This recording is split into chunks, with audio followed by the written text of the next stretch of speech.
يا راغبا في كل علم نافع. ينمو العلم ويتقدم بتقنياته ومجالاته، ومعه نطور أدواتنا في تقديم العلم الشرعي. أكاديمية زاد أكاديمية ينبوعها صاف ليروي غلة الظمآن. هذه عقيدتنا الصحيحة فطرة تنفي الشكوك بواضح البرهان.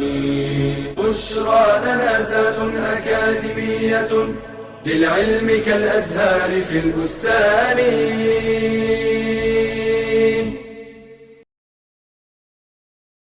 السلام عليكم ورحمة الله. الحمد لله رب العالمين، والصلاة والسلام على أشرف المرسلين نبينا محمد وعلى آله وصحبه أجمعين. Islamic Creed Level 3 and the belief in the pillars of Al-Iman, one pillar after the other, very brief, and that's why we need to believe in it with the principles of it, and then the more we learn, the more we will increase our belief in quantity-wise and quality. Of course, the more we get to know more evidences that talks about these pillars of Al-Iman. The fifth pillar of Al-Iman is to believe in the last day. And believing in the last day is one of the pillars that has so many evidences, so many verses in the Quran and so many ahadith of the Prophet ﷺ. And that's why we have to believe in it in general, and then we have to believe in it in details. We won't fulfill its rights in these few minutes, but we just have to have the firm belief in the hereafter, and then we continue to study and to get to know more of what Allah subhanahu wa ta'ala revealed about the last day. So this is the belief in Yawm al-Qiyamah, the resurrection, where people would be reckoned and would be questioned, and the recompense for their actions. And this is the last day because there's no more after this. This is the everlasting life where people either going to be in Jannah, paradise forever, or in the hellfire forever, except for the sinners, those who will then eventually enter the Jannah of Allah subhanahu wa ta'ala. So to believe in it, to have that certainty and the conviction that everyone will be resurrected after their death, and when a person dies, he is in that state of al-barzakh, which is transition between this life and the hereafter, and then everyone will be resurrected, and everybody will be reckoned when it comes to their actions, till the people of Jannah stays in Jannah, until the people of the hellfire be in the hellfire. So many names that Allah subhanahu wa ta'ala gave for the Day of Judgment because of the greatness of it. Al-Waqi'a, wal-Haqqa, wal-Qari'a. And every name of it has a meaning to it that shows some of the characteristics of the Day of Judgment, and that's why we ought to learn it and to see how then to protect ourselves from the horrors of the Day of Al-Qiyamah. May Allah subhanahu wa ta'ala protect us.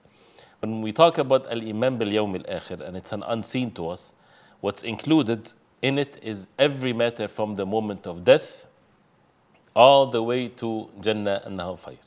So the punishment of the grave, the delight of the grave to the soul and the body, the questioning of the grave, when a person is questioned about about Allah subhanahu wa ta'ala, about one's religion, about the Prophet sallallahu alaihi wasallam, the subject of resurrection and gathered the soul to be reunited again with the body, and Allah subhanahu wa ta'ala would make the bodies of the human beings in such a way that can sustain an everlasting life. Al-Hisab, wal-Mizan, different stages of the Day of Judgment, the reckoning, the fact that people will be questioned about every matter, and the balance of the deeds and the books of deeds. Everybody will be put on the balance of the deeds, the people themselves and their books, and this is a real thing, it's not a metaphoric meaning. And this is something that the Prophet ﷺ stated clearly. And the hasanat and the good deeds will be put on one side of the balance, and the bad deeds will be put on the other side of the balance. And whoever their weight of their good deeds would outweigh the bad deeds, they would enter the Jannah of Allah subhanahu wa ta'ala, and the opposite would make the person among the people of the hellfire. وَنَضَعُ الْمَوَازِينَ الْقِسْطَ لِيَوْمِ الْقِيَامَةِ. No one will be treated with any injustice whatsoever, even if it's the weight of a habba min khardal, the weight of a mustard seed of a good deed or a bad deed. فَمَنْ يَعْمَلْ مِثْقَالَ ذَرَّةٍ خَيْرًا يَرَى وَمَنْ يَعْمَلْ مِثْقَالَ ذَرَّةٍ شَرًّا يَرَى. That whoever do the weight of a mustard seed of goodness, he will see it, and whoever do the weight of a mustard seed of evil, he would also see it. the Jannah and the hellfire, the paradise and the hellfire, and they're all creation of Allah subhanahu wa ta'ala. They are present now and they are going to be forever. And this is how Allah subhanahu wa ta'ala commanded us to believe. That's why the benefits of that is that a person would always have this consciousness in his heart. Any actions we do, we worship Allah subhanahu wa ta'ala alone, hoping for the rewards from Allah subhanahu wa ta'ala in the hereafter. And to be warned against the punishment in the hereafter, so have the fear of Allah subhanahu wa ta'ala and the fear of the hellfire. So always having in our hearts the love of Allah subhanahu wa ta'ala, the fear of Allah, the hope for the rewards from Allah subhanahu wa ta'ala.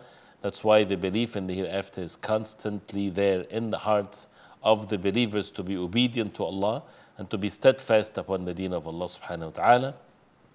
One of the great benefits, it makes you put things in the right perspective. Never to be in state of grief or sad when you miss something in this worldly life, because everything will be behind our backs. Everything will perish. Everything will be removed. And what stays with oneself is one's actions. And this is what matters at the end. And really, what are the things that you would care about 100 years from now? You know, and when everybody returns to Allah subhanahu wa ta'ala, it's nothing but the good deeds versus the bad deeds that we need to repent to Allah subhanahu wa ta'ala from, to witness the justice of Allah. When you look at the life that we live in, the earth, and how it's full of injustices and oppressions and killing and bloodshed and so on, you think Allah subhanahu wa ta'ala would leave things like this? He's the most just subhanahu wa ta'ala. So there's, for those who have their belief only in this worldly life, they're confused. They cannot believe in Allah subhanahu wa ta'ala. Those who believe in Allah subhanahu wa ta'ala, then by necessity, they have to believe in the last day, in the hereafter, because He subhanahu wa ta'ala is the most just. And how many people they die in the state of oppression and they don't get treated with the justice of Allah subhanahu wa ta'ala. That's why in the day of judgment, everybody will be gathered.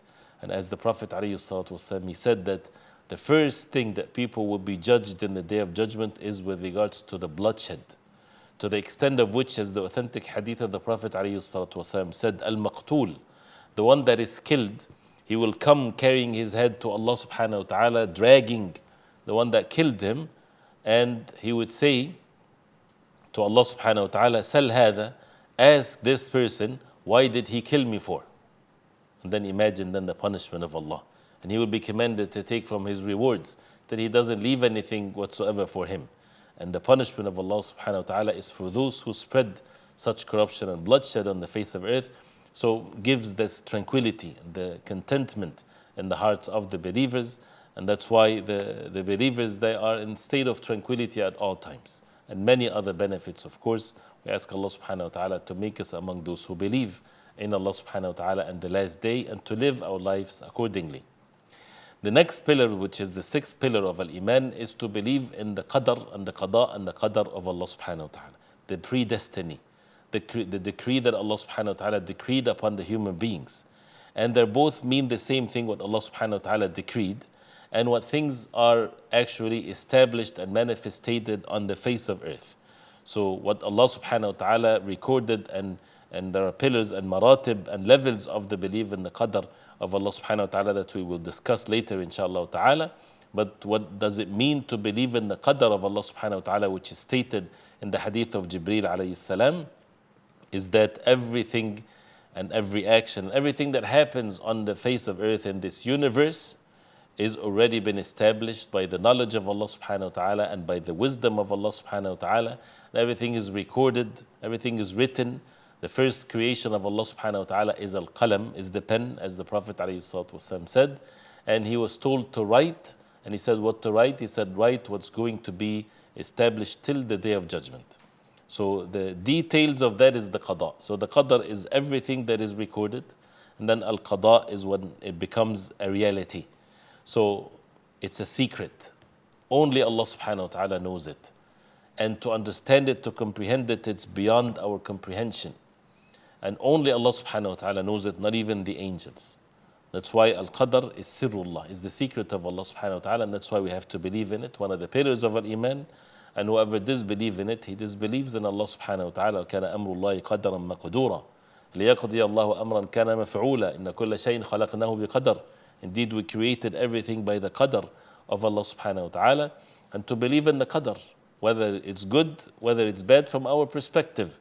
And to know that whatever afflicted you was never meant to miss you, and whatever missed you was never meant to afflict you. We get to know that after it happens.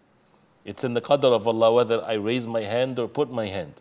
I did not know that before till I got to know it. So what's recorded, we get to see it after it happens.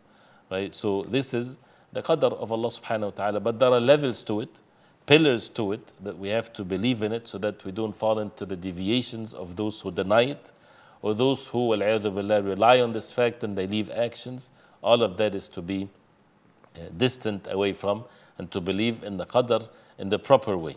And since we believe in whatever is in the text, in the wahy, the Quran and the Sunnah of the Prophet ﷺ, we don't talk about the qadr of Allah or anything else with our own reason and our own conclusions and all of this. It's all desires, but rather to follow the revelation, whatever is in the Quran and in the Sunnah of the Prophet ﷺ, and that's it. And this is how a person should be upon matters of belief. So we continue inshallah ta'ala next time with the levels, the different levels or maratib, the belief in the qadr. But this is in the next class inshallah ta'ala. وصلى الله وسلم وبارك على محمد وعلى آله وصحبه وسلم والسلام عليكم ورحمة الله وبركاته. يا راغبا في كل علم نافع ينمو العلم ويتقدم بتقنياته ومجالاته، ومعه نطور أدواتنا في تقديم العلم الشرعي. أكاديمية زاد أكاديمية ينبوعها صاف ليروي غلة الظمآن. هذه عقيدتنا الصحيحة فطرة تنفي الشكوك بواضح البرهان. بشرى لنا زاد أكاديمية للعلم كالأزهار في البستان.